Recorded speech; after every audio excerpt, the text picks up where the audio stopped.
Hello everyone, मैं हूं मोहम्मद अख्तर और आप देखना शुरू कर चुके हैं स्टूडेंट अड्डा यूट्यूब चैनल।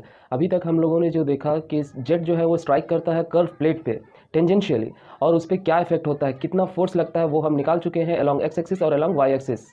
आज जो हमारा टॉपिक है वो है jet strike the curve plate tangentially at one end when the plate is symmetrical. पहले हम लोगों ने जो भी निकाला था वो हमारा सिमेट्रिकल प्लेट था, लेकिन आज जो होगा वो हमारा अनसिमेट्रिकल प्लेट होगा। चलिए स्टार्ट करते हैं अपने वीडियो लेक्चर को। उससे पहले अगर आप हमारे चैनल पर नए हैं या पहली बार आए हैं तो हमारे चैनल को सब्सक्राइब करना ना भूलें, ताकि मैं आपके लिए इसी तरह एजुकेशनल वीडियोस लाता रहूं। और हमारे चैनल को लाइक और शेयर करना भी ना भूलें।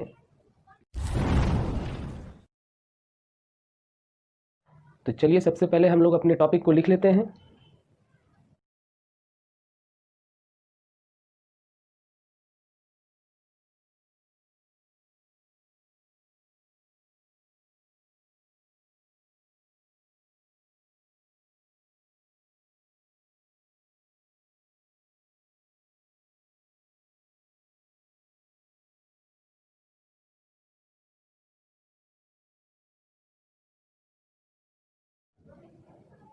तो ये हमारा टॉपिक है, jet strike the curve plate tangentially at one end when plate is unsymmetrical. ये हमारा टॉपिक फ्लूइड मशीनरी से है। तो चलिए स्टार्ट करते हैं अपने वीडियो लेक्चर को। तो सबसे पहले हम लोग एक अनसिमेट्रिकल कर्व प्लेट बनाएंगे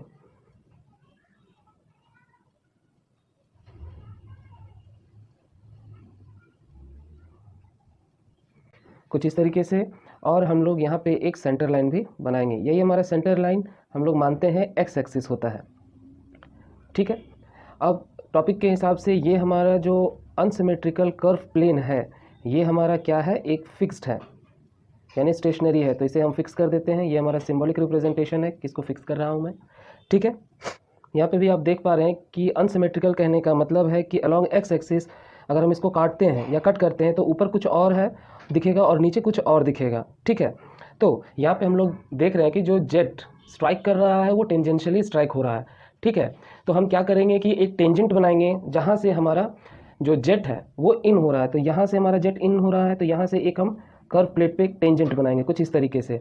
और ये एक्स एक्सिस के अलोंग, ये हमारा एक्स एक्सिस से ये जो टेंजेंट बना ये एक्स एक्सिस से कुछ एंगल पे इंक्लाइंड है, दैट इज थीटा। तो हम लिख देते हैं इसको एक्स एक्सिस। इस टेंजेंट को थोड़ा हम आगे करते हैं और यहाँ पे हम एक क्रिएट करते हैं नोजल। तो ये हमारा नोजल हो जाएगा और उसके आगे हमारा हो जाएगा पाइप।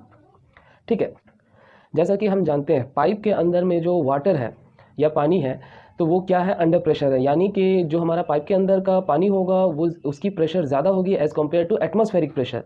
ठीक है, नोज़ल हम क्यों लगाते हैं, ताकि हमारे क्रॉस सेक्शनल एरिया कम हो जाए, उसकी वजह से वेलोसिटी बढ़ जाए। जो और हम जानते हैं कि जहाँ वेलोसिटी बढ़ जाती है वहाँ पे हमारी काइनेटिक एनर्जी भी बढ़ जाती है। इनडायरेक्टली हम कहना चाह रहे हैं कि यहाँ पे जो प्रेशर हेड होगा उसको हम कन्वर्ट कर रहे हैं काइनेटिक हेड में। तो जो जेट होगा हमारा वो हमारा इस तरह अलोंग द प्लेन टेंजेंशियली इन होगा और मूव करेगा अलोंग द कर्व प्लेन, कुछ इस तरीके से मूव करेगा और टेंजेंशियली हमारा आउट हो जाएगा।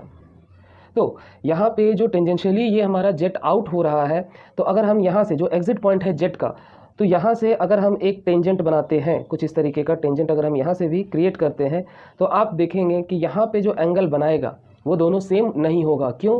क्योंकि यहाँ पे हम लोग अनसिमेट्रिकल प्लेट को कंसीडर किए हैं, तो यहाँ का जो एंगल होगा वो डिफरेंट होगा as compare to inlet angle. यानी जो इनलेट का एंगल होगा जेट का वो डिफरेंट होगा और जो एग्जिट का जो एंगल होगा वो हमारा डिफरेंट होगा। तो एग्जिट में जब डिफरेंट है तो हम थीटा नहीं लिख सकते हैं, तो उसको हम रिप्रेजेंट कर रहे हैं फाई से। और हम लोग जानते हैं जो इनलेट पे जेट स्ट्राइक कर रहा है या इन हो रहा है वो इंक्लाइंड है, यानी एक्स एक्सिस से कुछ इंक्लिनेशन है उसका। यहाँ इनलेट पे जो जेट इन हो रहा है वो कुछ इंक्लिनेशन है आपका एक्स एक्सिस से। So the velocity of jet that is v with which the jet travel along the curve plane. हम कहना चाह रहे हैं कि जो ये हमारा कर्व प्लेन पे जो जेट मूव करेगा उसकी वेलोसिटी भी v होगी।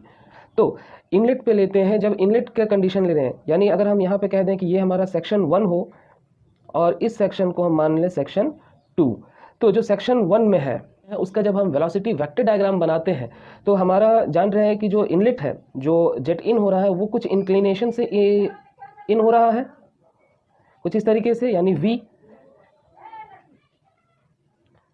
तो यहाँ पे मैंने जो वेलोसिटी ऑफ जेट है उसको v माना है और ये एक्स एक्सिस से कुछ इंक्लाइंड है।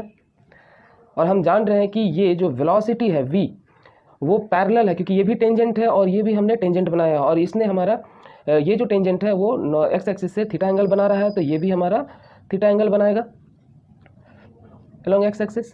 ठीक है, ये कैसे हुआ, आप कोऑर्डिनेट ज्योमेट्री में पढ़े होंगे कुछ इस तरीके का कि दो पैरेलल लाइंस है, अगर ये एंगल थीटा बना रहा है तो ये भी एंगल हमारा थीटा बनाएगा, इसे हम कहते हैं अल्टरनेट इंटीरियर एंगल।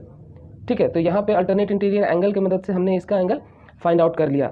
अब ये कुछ एंगल बना रहा है तो ये हमारा दो कंपोनेंट में रिजॉल्व होगा, that is x axis along X axis और अलोंग वाई एक्सिस। तो अलोंग एक्स एक्सिस को हम कहेंगे v1x, क्योंकि ये 1 क्यों लिखा, क्योंकि सेक्शन 1 का था, और ये हमारा जो बनेगा अलोंग वाई एक्सिस इसे हम कहेंगे v1y, क्योंकि ये अलोंग वाई एक्सिस था सेक्शन 1 पे।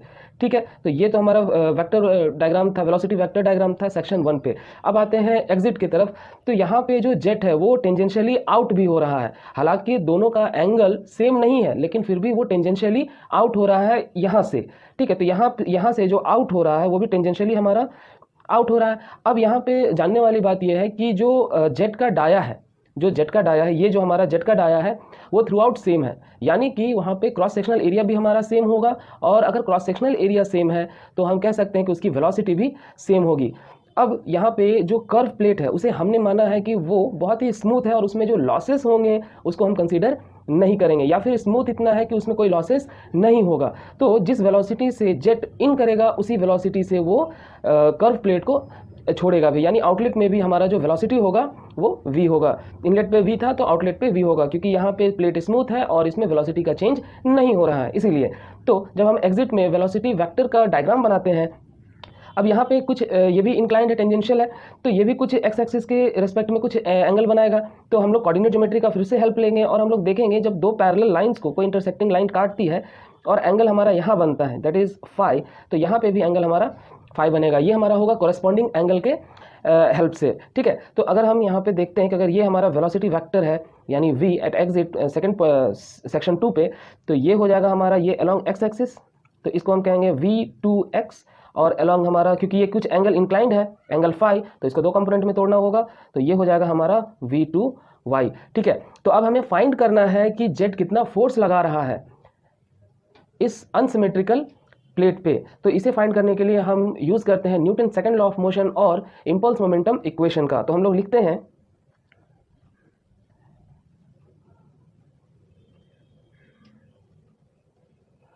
Force equal to mass into acceleration, और हम जानते हैं एक्सीलरेशन को हम लिख सकते हैं mass upon change in velocity upon change in time. ठीक है, तो अब यहाँ पे आप देख सकते हैं कि ये mass into change in velocity upon change in time, यही है हमारा इंपल्स मोमेंटम इक्वेशन। ठीक है, फर्दर इसको हम और इलाबोरेट करते हैं तो ये हो जाएगा F equals to m into v1 minus v2 upon dt। यहाँ पे देखिए मैंने v1 इसीलिए पहले लिया है क्योंकि मैं यहाँ निकाल रहा हूँ जेट द्वारा फोर्स लगाया गया कर्व प्लेट पे। ठीक है, अनसिमेट्रिकल कर्व प्लेट पे। अगर ये हमको निकालना होता है कि कर्व प्लेट कितना फोर्स लगा रहा है जेट पे, तो यहाँ पे होता है v2 माइनस v1। ठीक है, तो इसको फर्दर अगर मैं और करता हूँ m को अंदर मल्टीप्लाई करता हूँ तो ये होगा mv1 minus mv2 upon dt, यानी चेंज इन टाइम टेकन। तो यहाँ पे देखिए एक छोटा सा टर्म होता है मोमेंट, ये बेसिक चीज़ है। मोमेंट को हम क्या लिख सकते हैं, mass into velocity.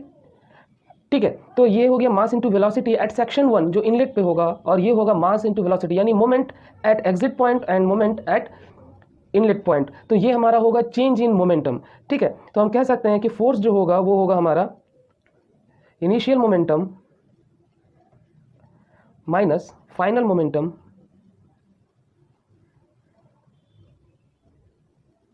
Upon time taken. ठीक है, तो ये हो जाएगा हमारा। अब यहाँ पे जो आया तो इनिशियल माइनस फाइनल, अब हम लोग यहाँ पे देख रहे हैं कि जब हमारा ये होता है तो हम कह सकते हैं इसको चेंज इन मोमेंटम, तो फोर्स के लिख सकते हैं हम इसको change in momentum upon time taken. ठीक है, तो अब हम देख रहे हैं यहाँ पे जब भी हम मोमेंटम को रिलेट करते हैं टाइम से तो वो हमारा क्या हो जाता है, वो हो जाता है rate of change of momentum. तो हम इसको लिख सकते हैं rate of change of momentum. तो हम ये जो हमारे पास आया इक्वेशन, उससे हम कह सकते हैं कि जो जेट फोर्स लगा रहा है अनसिमेट्रिकल कर्व प्लेट पे वो क्या है, वो है rate of change of momentum हो। तो इससे आगे बढ़ते हैं थोड़ा। तो ये बेसिक चीज़ था जो आपको जानना ज़रूरी था। तो हमें निकालना है फोर्स, ठीक है, फोर्स निकालना है। तो ये हम लोग यहाँ तक ले आए थे m/dt v1 माइनस v2। तो ये हमारा फोर्स है जो जेट लगा रहा है, लेकिन ये फोर्स जो है वो टेंजेंशियली इन हो रहा है, ठीक है, टेंजेंशियली इन भी हो रहा है, टेंजेंशियली एग्जिट भी हो रहा है, यानी आउटलेट भी आउट भी हो रहा है। तो यहाँ पे हम लोग दो कंपोनेंट में फोर्सेस को निकालेंगे क्योंकि वो इंक्लाइंड है, तो अलोंग एक्स एक्सिस और अलोंग वाई एक्सिस। तो अगर हम निकालते हैं फोर्स अलोंग एक्स एक्सिस यानी Fx, तो ये हो जाएगा m/dt v1x माइनस v2x। अब यहाँ पे एक छोटा सा टर्म है m/dt, तो यहाँ पे मास को डेंसिटी के टर्म में हम लिखते हैं, तो ये होगा density into volume upon time taken, ठीक है। वॉल्यूम को हम क्या लिख सकते हैं, density into area into displacement upon time taken, और डिस्प्लेसमेंट अपॉन टाइम टेकन को हम क्या लिखते हैं, वेलोसिटी, तो हम लिखेंगे rho A density into area into velocity, ठीक है। तो m/dt के बदले यानी m/dt के बदले हम रो ए वी लिखेंगे। तो यहाँ पे फोर्स अलोंग एक्स एक्सिस हो जाएगा रो ए वी। यहाँ पे एरिया होगा जेट का एरिया है, ये स्मॉल ए से रिप्रेजेंट किया गया, और ये जो v है ये हमारा जेट की वेलोसिटी है, ठीक है। अब यहाँ पे v1x यानी वेलोसिटी एट इनलेट क्या होगा, तो वेलोसिटी एट इनलेट, तो वेलोसिटी एट इनलेट क्या होगा, v1x। तो देखिए ये हमने इस तरीके से लिया है, यहाँ पे हमने अलोंग एक्स एक्सिस को पॉजिटिव लिया है, और अगर एक्स एक्सिस के अपोजिट में जा रहे हैं तो वो हम लोग नेगेटिव ले रहे हैं। तो जो ये हम लोग यहाँ पे v1x ले रहे हैं यानी दिस वन, तो अगर ये इस एंगल बना रहा है तो ये हो जाएगा हमारा v cos थीटा, और v1y को हम लिख सकते हैं v साइन थीटा। उसी तरीके से हम एग्जिट पे हम लिख सकते हैं, अगर ये इससे एंगल बना रहा है तो ये हो जाएगा v cos फाई, क्योंकि ये एंगल फाई बना रहा है, और v2y हो जाएगा v साइन फाई। अब यहाँ पे देखिए ये जो है ये अपोजिट डायरेक्शन बना रहा है, इसीलिए मैं यहाँ पे एक माइनस नेगेटिव साइन लूंगा। तो बात करते हैं अलोंग एक्स एक्सिस का, तो अलोंग एक्स एक्सिस हमारा इनलेट पे ये है, तो इसको हम लिखेंगे v cos थीटा माइनस, अब देखिए एग्जिट पॉइंट पे ये हमारा एग्जिट पॉइंट पे ये हमारा इस तरीके का जा रहा है, यानी जेट के डायरेक्शन के अपोजिट में जा रहा है, तो ये हम लोग इसे नेगेटिव लेंगे। तो ये हो जाएगा v minus v cos phi, क्योंकि ये एंगल फाई बना रहा था। तो जब हम इसको सॉल्व करते हैं यानी Fx force along X axis, तो रो ए वी, अगर यहाँ से हम v कॉमन लेते हैं तो ये v स्क्वायर हो जाएगा, cos theta minus minus plus हो जाएगा यानी cos फाई। तो ये होगा फोर्स अलोंग एक्स एक्सिस जो जेट लगा रहा है उस अनसिमेट्रिकल कर्व प्लेट पे, ठीक है। तो अब हमको निकालना है फोर्स कितना लगा रहा है जेट अनसिमेट्रिकल प्लेट पे अलोंग वाई एक्सिस। तो सेम प्रोसेस है, तो किस तरीके से होगा, force along Y axis will be rho A V along v1y minus v2y। ये हम फोर्स निकाल रहे हैं अलोंग वाई एक्सिस, तो यहाँ पे हम लोग लिखेंगे Fy विल बी, देखिए यहाँ पे रो ए वी ये हो गया हमारा जेट की वेलोसिटी, और एरिया v1y, तो ये देखिए हमारा वर्टिकल कंपोनेंट है, तो ये हो जाएगा v साइन थीटा माइनस, अब देखिए ये है हमारा सेकंड वर्टिकल कंपोनेंट जो हमारा अलोंग वाई एक्सिस है v2y, और क्योंकि ये दोनों डायरेक्शन सेम है, ठीक है, तो इसीलिए हम इसको प्लस में लेंगे दोनों को, तो ये हो जाएगा v साइन फाई। तो force along Y axis will be rho A V, अगर हम v कॉमन लेते हैं तो ये होगा sine theta minus sine phi. तो ये होगा फोर्स अलोंग वाई एक्सिस जो जेट हमारा लगा रहा है उस अनसिमेट्रिकल कर्व प्लेट पे, ठीक है। होप करता हूँ कि आपको समझ में आ गया होगा, और अगर आप इसी तरीके का एजुकेशनल वीडियोस और चाहिए तो आप कमेंट बॉक्स पे लिख सकते हैं, और अगर आप हमारे चैनल पे नए हैं या पहली बार आए हैं तो हमारे चैनल को प्लीज़ सब्सक्राइब करना ना भूलें। Till then I am Mohammad Akhtar signing off, and thank you for watching the video. अभी तक हम देख रहे थे कि जो जेट स्ट्राइक करता है कर्व प्लेट या फ्लैट प्लेट पे, ठीक है, टेंजेंशियली स्ट्राइक करे या सेंट्रली स्ट्राइक करे जब हमारा प्लेट फिक्स्ड हो। आगे हम देखेंगे कि क्या इफेक्ट जेट क्रिएट करता है जब हमारा प्लेट मूविंग कंडीशन में हो। बने रहिए मेरे साथ, मैं हूं मोहम्मद अख्तर, मिलता हूं अगले वीडियो पे।